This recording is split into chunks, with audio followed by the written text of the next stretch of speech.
सिंधु सभ्यता के नगर निवासियों में व्यापार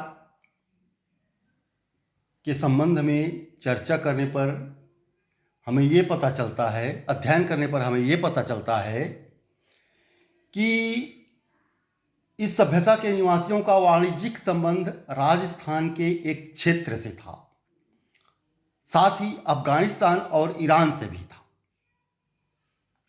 उन्होंने उत्तरी अफगानिस्तान में एक वाणिज्य उपनिवेश स्थापित किया था, जिसके सहारे उनका व्यापार मध्य एशिया के साथ चलता था।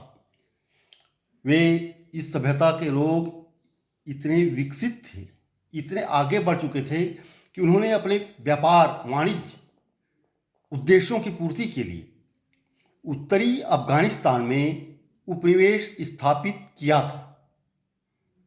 ऐसा अध्ययन से पता चलता है।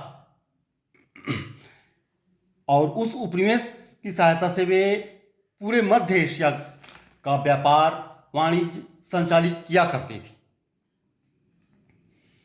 उनके नगरों का व्यापार, इस सभ्यता के नगरों का व्यापार दजला फरात प्रदेश के नगरों के साथ चलता था।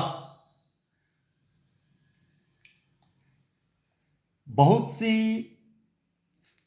प्राप्त सीलें मेसोपोटामिया की खुदाई में निकली हैं।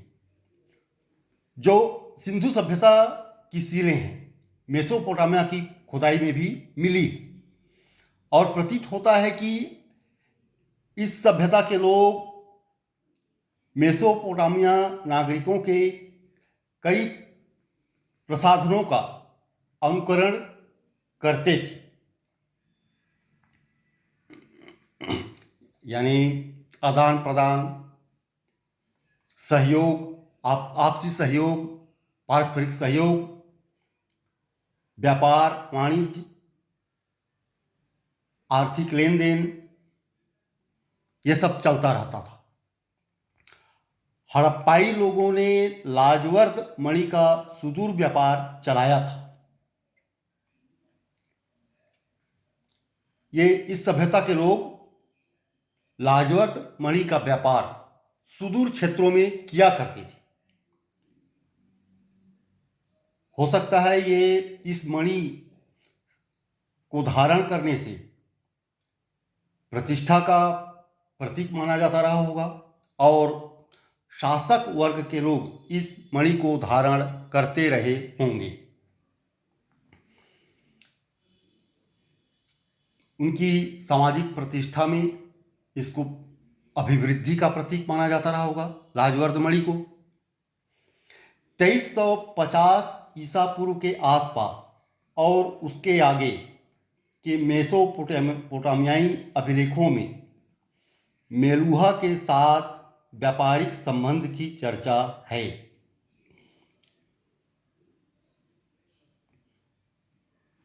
मेलुहा सिंध का प्राचीन नाम था। ये 2350 ईसा पूर्व के आसपास और उसके आगे के मेसोपोटामियाई अभिलेखों में यह दर्ज है कि मेलुहा के साथ मेसोपोटामिया और मेलुहा जो सिंध का प्राचीन नाम है, व्यापारिक संबंध, आर्थिक लेन देन की चर्चा है। मेसोपोटामिया के पुरालेखों में 2 मध्यवर्ती व्यापार केंद्रों का उल्लेख मिलता है। एक है दलमुन और दूसरा है माकन। ये दोनों मेसोपोटामिया और मेलुहा के बीच में हैं।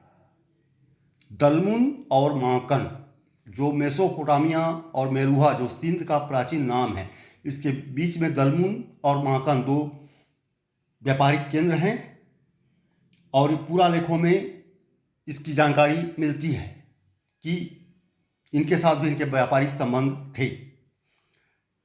दलमुन की पहचान शायद फारस की खाड़ी के बहरैन से की जा सकती है। ये एक तथ्य है। दलमुन की पहचान फारस की खाड़ी के बहरैन से उसकी साम्यता स्थापित की जा सकती है। उस बंदरगाह नगर में हजारों कब्रें खुदाई का इंतजार कर रही हैं। उस बहरैन जिस आज का बहरैन जिसकी साम्यता दिलमुन से स्थापित की जाती है, वहाँ आज भी हजारों कब्रें हैं जिनकी खुदाई करने से हमें अनेक तथ्य, पूरा लेख, पुरानी सभ्यता के बारे में अच्छी खासी जानकारी मिल सकती है। धन्यवाद।